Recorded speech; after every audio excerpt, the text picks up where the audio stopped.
All right, so in this section, we're going to picture distributions of data. So the distribution of a variable refers to the way its values are spread over all the possible values. We can summarize a distribution with a table or a graph. And the bar graphs and pie charts are used primarily for data in which the categories are qualitative, such as letter grades or countries. For quantitative data categories, the two most common types of graphics are histograms and line charts. So I'm going to actually bring in some color photos so we can look at them a little bit better. So a line chart shows the data values for each category as a dot. So we can see the dots, and then you're going to connect the dots together. And if it's if it's bin data, then it'll go over the center of the bin. So between 70 and 75, so this is our exam scores from the previous. Then it would go straight above, and it's going straight above. So if you're doing bin data, the dots will be above the bin, in the middle, the center of it. A bar graph consists of bars representing frequencies or relative frequencies, so for particular categories. The bar lengths are proportional to the frequencies. Do notice that when we do the bar graphs, you want to try and make your widths of your bars very similar, okay? And then for this one, we have, this is called a Pareto chart. And in the Pareto chart, it's a bar graph with the bars arranged in order from highest to lowest. Now, you can't do this on any kind of data, but it only makes sense if you're doing something that's like nominal, where you're doing a name or a category, like something that's going on with cities. This is the population in cities, so you don't need to do them alphabetical. You could do them from the highest population down. You could do it as far as like, anything that's just, it's a name or a category, okay? Our next graph is a histogram. So a histogram is another type of bar graph for quantitative data.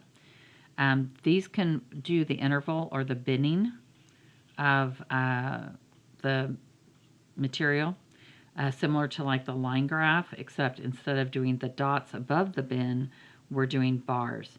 Notice too that the histograms touch. They also need to be the same width, and they have an order. It's a numerical order, so we're going from 70 to 100 in this case. So you can't move them around, so you could not do a Pareto with this. But histogram is the type of bar graph where they touch. On the previous one, notice that on the bar graphs, they don't touch. They can't touch each other. There's got to be some kind of space, okay? They do not touch for the qualitative type of thing, but histograms do, because it's an interval. So 70 to 70, and then 75, and then 80. So it's filling in those gaps. All right, this is a dot plot. It's similar to a bar graph, except each individual data value is represented with a dot.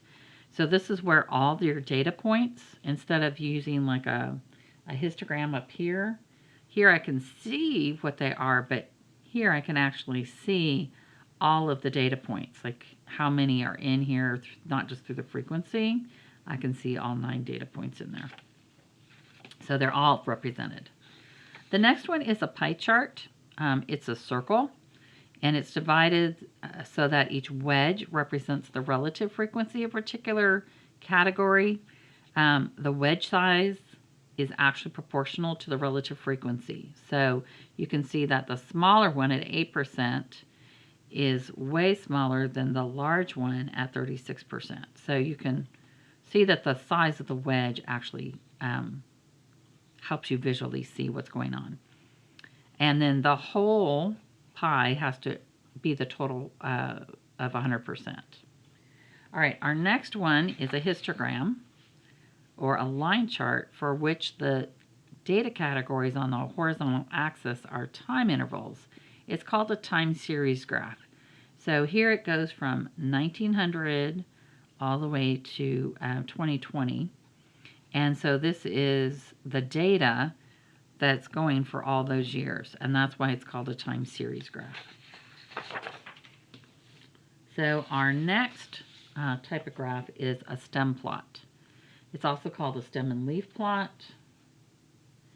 And this is where from the set of numbers, the stems will be the tens value, and the leaves will be the ones values. So, and notice that they go in numerical order, so it's kind of easy to see what's going on. And you can put the numbers back together. You'd have 31, 36, 37, 37, 37, 38, 38, and 39. This would be the number 40, 40, 47, 48, 48, and 49, and this would be 52. So you can,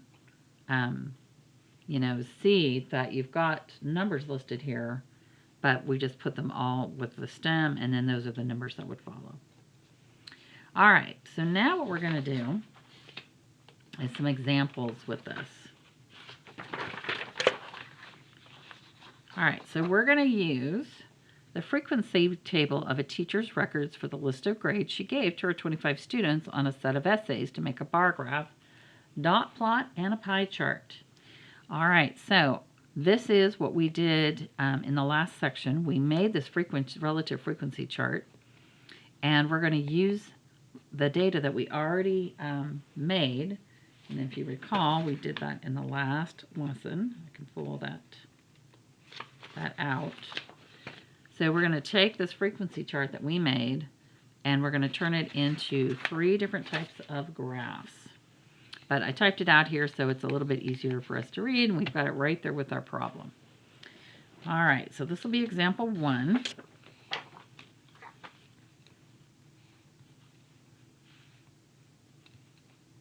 And this is 3.2.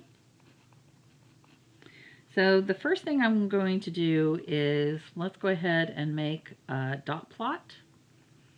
So I'm going to need something that looks like this. And we got to look at what's our highest frequency so we know. We have a highest frequency of 9. And so when you do your graphs, your frequencies will go over here. And then your categories will go down here. So I'm going to take it up to 10. So there's 1, 2, 3, 4, 5, 6, 7, 8, 9, and 10.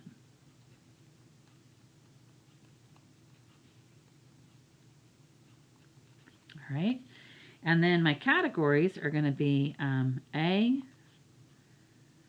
B, C, D, and F. So great. And you need to do some labeling. Okay, so make sure that you're actually labeling. All right, so on my frequency chart for A's, I had 4.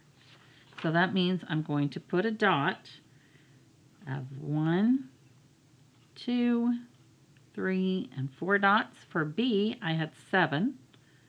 So 1, 2, 3, 4, 5, 6, and 7. For C, we had 9 of them.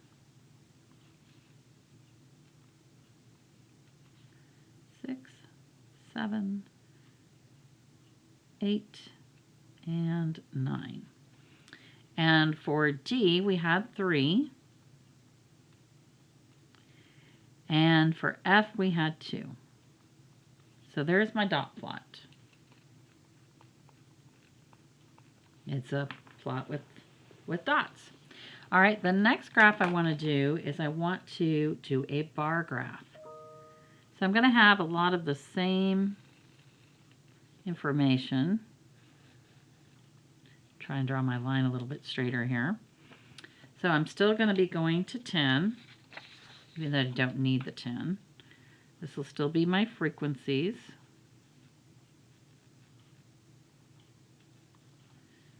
1, 2, 3, 4, 5, 6, 7, 8, 9, 10.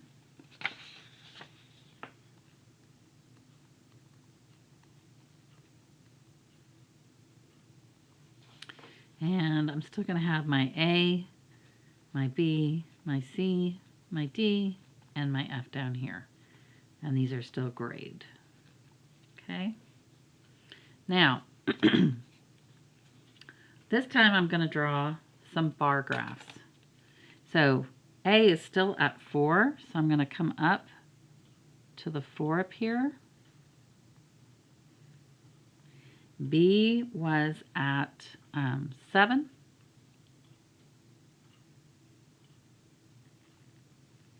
I want to try and keep my bar width the same. C is at 9.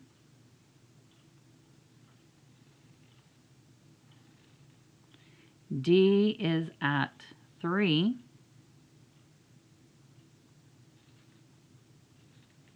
And F is at 2. And then maybe I'll shade my bar graph just a little bit so it kind of stands out. Okay, so there's my bar graph. The next thing that's probably a little bit harder to draw is the pie chart. Okay, and this is where we'd want that percentage part. So we could do the decimals for all the rest of it, but if I'm doing relative frequency in a pie chart, I've got to know my percentages. This is not the easiest one to draw, and it's not typically the one that we use the most, because it's even harder to see more about the data. So what I'm going to do is do my best to draw a circle.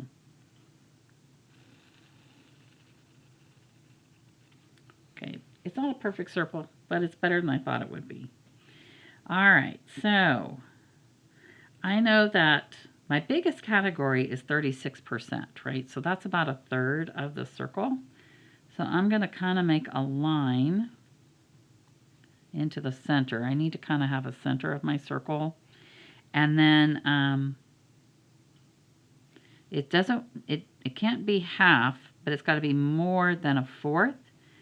So I'm going to just kind of draw like an angle this way. And this will be my C grade, which is 36%. And I'm starting with the biggest one because that'll be the easiest. Now, I want to try and get close to 50% so that I can use kind of that line. So my next category, I can't use 28% because that'll be too big. 16 will take me over 50 as well, but what about 12? 12 will get me close to 48%. So I don't want to go clear to here. I want to come in just a little bit. So I'm going to kind of draw it to there, and this will be the 12%, which was the letter D. And it will be helpful if I stay kind of in an order, right? So I'm picking D, would be another reason to put it there. Versus I could have done, I just want to kind of go close to it. Now, 8% is my F, and I could kind of base it off of this. I don't want it quite as wide as my 12%, so I want to kind of, this would be like the 12 again, so I want to kind of come in a little bit, and we'll make this part here 8%, and this is my F. Now, I have a 28% and I have a 16% left. I need my 16% to be bigger than my 12. So this would be about like a 12. So let's go a little further. So we'll call this 16%. This would be my A. And my B would be 28%. And it's a little bit bigger than a fourth because of the way the pie shape is. I got a little off my center, but it's okay. All right, so if you want a little more professional look to this, and we could shade that in, this is what they would look like. Here's the dot plot, here's the bar graph, and here is my pie chart. And again, doing them in order would be good. All right, so just do your best with trying to draw those circles. It's not as easy. It's easier to do the other ones. All right, let's go look at example 2. So in example 2, we are using the frequency table that we did in the previous lesson of a teacher's records for the list of grades she gave to her 20 students on a set of exam scores to make a line graph in a histogram. So we're going to make a line graph with our bin, and we're going to make the histogram. All right, so we're going to, again,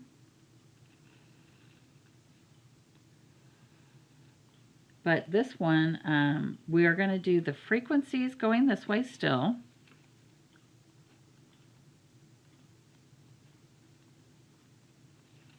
And our frequency is as high as we need it to go. So we have a highest frequency is 7, so I'm going to do 8 on my line. So 1, 2, 3, 4, 5, 6, 7, 8. So I go one above.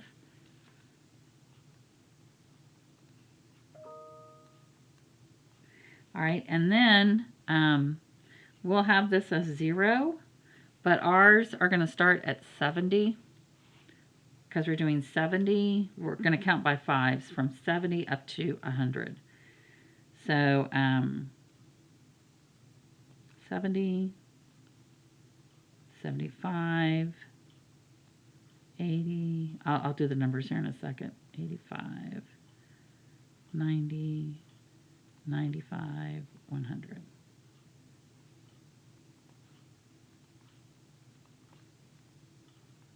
And these are going to be the scores. Okay? All right, now, we talked about this before when we were talking about the line graph. We're going to make our dot in the center, and for the 70 to 74, we need to do it up to a 4, so we're going to make the dot in the center. From 75 to 80, or sorry, 75 to 79, it'll be a 7. So we need to make it over the bin. And then from 80 to 84, we have 3. Whoops, I'm a little too narrow there. I got to put it here. And then from 85 to 89, we're at 3 again. And then 90 to 95, 90 to 94, we are at 2.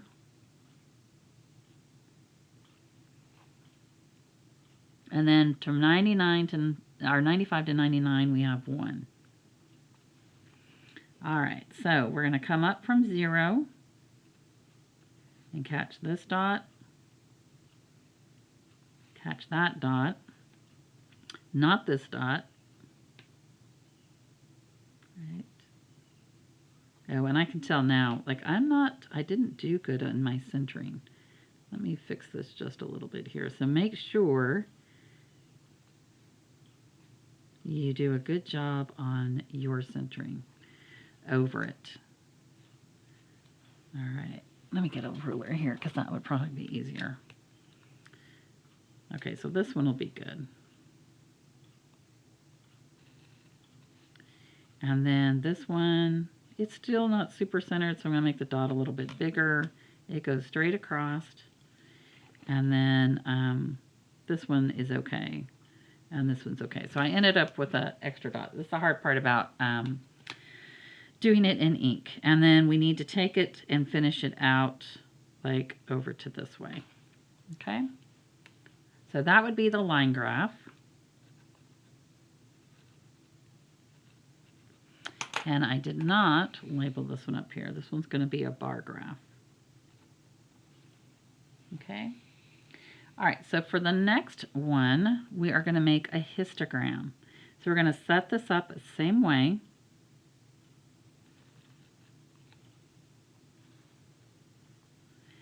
And we're going to have our hash marks over here again. 1, 2, 3, 4, 5, 6, 7, 8.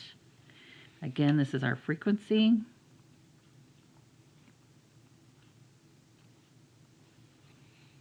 So 1, 2, 3, 4, 5, 6, 7, and 8. And then we're going to have our bins again. So 70, 75, 80, 85, 90, 95, 100. All right. So now, and I can tell my lines are not perfectly straight, but it'll be okay. So for this one, we have, again, we're at the 4 point on our 70 to 75, or 70 to 74. And so we're basically going to draw the bar graph of this. And then from 75 to 80, we're going to have 7. Now this has to touch the other one, so you're going to have to bring it up. That first one, you can tell, like, I didn't do a great job on my width, but we're just doing the best we can. All right, so this one will be at 3. The next one is also at 3. And then we're at 2. And then we're at 1. And we can shade this in just a little bit. And that would be our histogram. Okay. And again, if you want to see a more professional look to it, where we have the widths of our bins pretty good and our line graph, you can see that these are a little bit better on the centering in the bin data. So that's one of the things, is make sure you get that dot. I thought from the angle I was, but when I started drawing the lines, I'm like, that doesn't look like it's there. All right, next question. This will be example 3. So for example 3, we are going to interpret a time series graph. So the figure shows a time series graph for the data rate. This is deaths per 1,000 people in the United States from 1900 to 2015. So for example, the 1905 death rate of 16 means that for each 1,000 people living at the beginning of 1905, 16 people died during the year. So we're going to talk about the general trend in this, and we're also going to talk about the spike that happens at 1918. If someone told you that the spike was due to the battlefield deaths in World War I, would you believe it, and explain? All right, so I have a little bit better graph for us to look at. So we've got the time series graph here. We can see the 1900. It does start at 16, and we see that they stopped it probably around like 2015 or so. What do we notice generally? What's the trend that we notice from starting in the 1900s down? So in 2015, it looks like it's more than 5. It's more than halfway up, because this is grouping by, so it's from 5, 10, 15. So we're starting at 5 here. And it's close to 10, but it's not quite. So I would say that's probably like 8. We've got like 3 down here, maybe, 2 up there. So I'd say that's probably like an 8. So we've basically, the death rate's cut in half, isn't it? If this is, they're saying, is at 16. And you could argue that maybe that's more like 17, but that's what they said. So, and that's where sometimes it's kind of hard to read, but, so our death rate's cut in half. So what do we think has caused that in particular?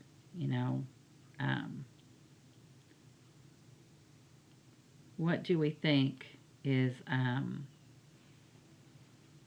well, there's several things. We could say that, maybe our healthcare got better because people weren't dying of illnesses and so much.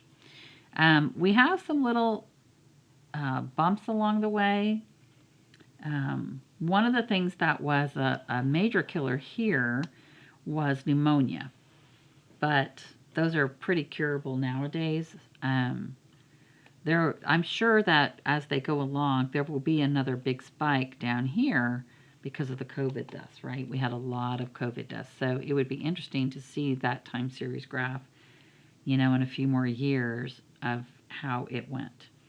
So in 1918, if we look at that, it does coincide with the end of World War I. So if the war were the cause of the spike, we might expect to see a similar one where World War II occurred. But we don't see that. We see little bumps, so it went up and down just a little bit, but not as bad as you think. So there was another reason for this. It wasn't because of the wars. This actually happened because of the flu pandemic of 1918. And it killed 850,000 people in the United States and 20 million people worldwide. So this was another pandemic. I would expect, since we've gone through our pandemic with COVID, that over here in the 2020 timeframe here, we would see another one of those large spikes from the pandemic that we are currently in. So that's where this can be interesting to see the amount of data. They've got, over 100 years of data here and watching how the death rates are going. And even though they're bumping a little bit, I mean, you're talking going from like 10 to 11. It's not like increased a lot as it's going. It doesn't do a whole lot because the span over here on the rate is not that big. Now, you do have more and more people though, right? So here we had a smaller amount of people, and here we have a lot more people. So there's still more people, dying, but we're just looking at the death rate. All right, so let's go look at example 3. On example 3, we're going to create a stem and leaf plot for a set of 20 scores on a 100-point exam. All right, so the first thing that we want to do here to make this easier is we're going to put it in numerical order. So these are the same 20 scores we've done before. We're not going to bin them this time, but it'll be easier if we put them in numerical order than if we try and count back and forth. So this will be example 3. So I'm going to write the numbers in order.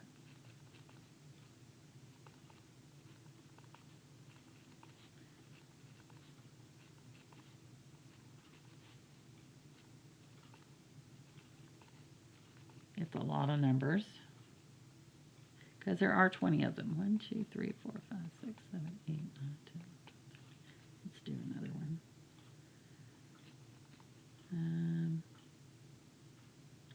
Actually, I think what I want to do is I'm going to bring the 80s down here. 84, 86, 88, 88.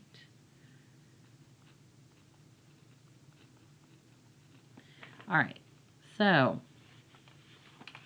now I can use the frequency table I've already have to see how many scores.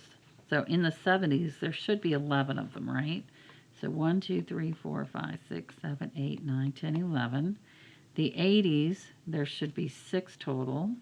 And in the 90s, we had a total of 3. I'm just adding my frequencies for those groups. And how would you go about? I know that, like, I'd find my smallest number again as 72. I've got 2 72s. I've got 3 72s. And then I'd look, do I have any 73s? I don't. But I have a 74. I have a 75 and a 75. I have 1, 2 76s. I have a 77. So that's how I would start making the list. But I wanted to...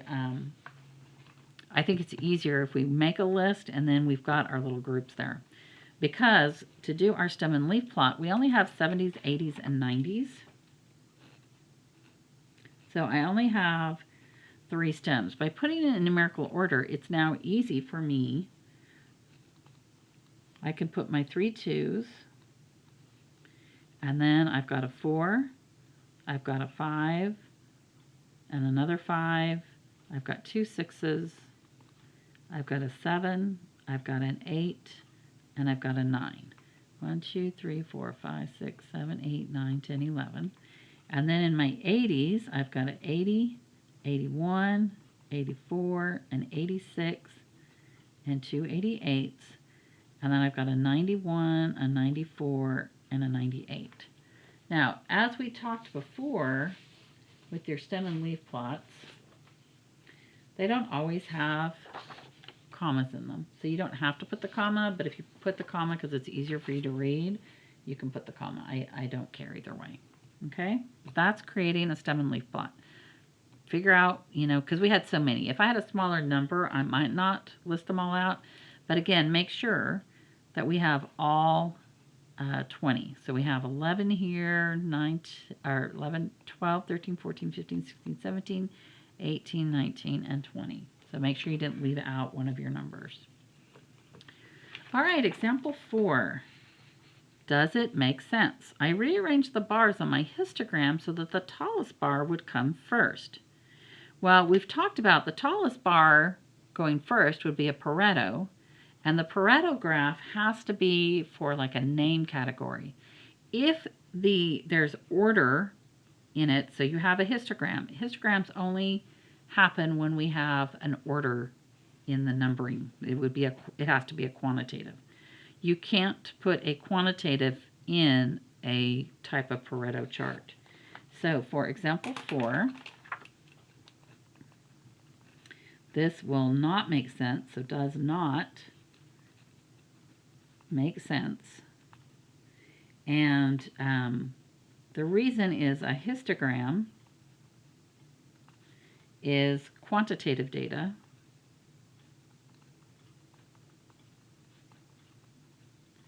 and so it has a natural order,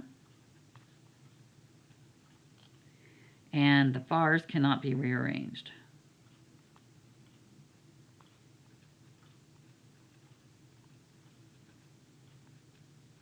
Okay? All right, so now that we've covered this lesson, remember in the last section I told you if you wanted to, you could start with this and make your relative frequency and cumulative frequency part. Now on the back, you're going to create a line chart, a dot plot, a bar graph, and a Pareto. So you're going to do four graphs for the data that you find in the front. Okay? Now, when you're doing the graphs, you're probably not going to want to write McDonald's.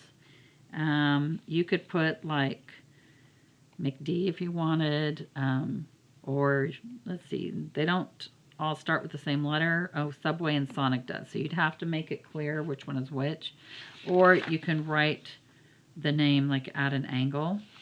Like for Burger King, if you want to put like BK, Chick-fil-A, you could do like CFA, Taco Bell would be TB. You can be a little creative that way. Just don't put two S's because you have Sonic and a Subway. And so the letters won't work. Okay? So make sure you do the graphs on the back. And you need to do that as well as doing your homework. And then you have another StatCrunch project going on. So let's talk about this. So again, you're going to go back into your StatCrunch, and you're going to perform the interconnected operations and save the tables as graphs in your program. There's a name project baseball, so you'll put your name. You're going to upload the results into D2L and save it all in one document. So let's see. So you're going to find the data set for Babe Ruth and Hank Aaron at the bottom of the document here. So using your data for Babe Ruth, you're going to open StatCrunch, and you're going to enter the data into the first two columns. So the data is at the end of this document. Here's the data right here. Okay, so you've got Ruth and Aaron, and you're going to go into StatCrunch to enter it in. But you're going to only put the individual year data, not the total. So you're not going to put the total down here. You're just going to put the individual datas. You'll use the Stat tab to create some summary stats of mean, median, and mode.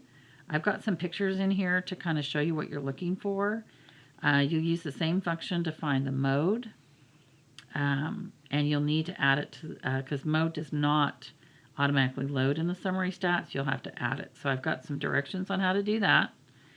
And I've also included some pictures. So you've got the data typed in. This is when I did it. You're going to click on that stat, look at summary stats, and then the columns is, because you've got 2 columns, is what you're going to click on. And then you've got the variable 1 and add your mode in there, okay? And then use the graph tab to create a histogram, and then use it to do a box plot.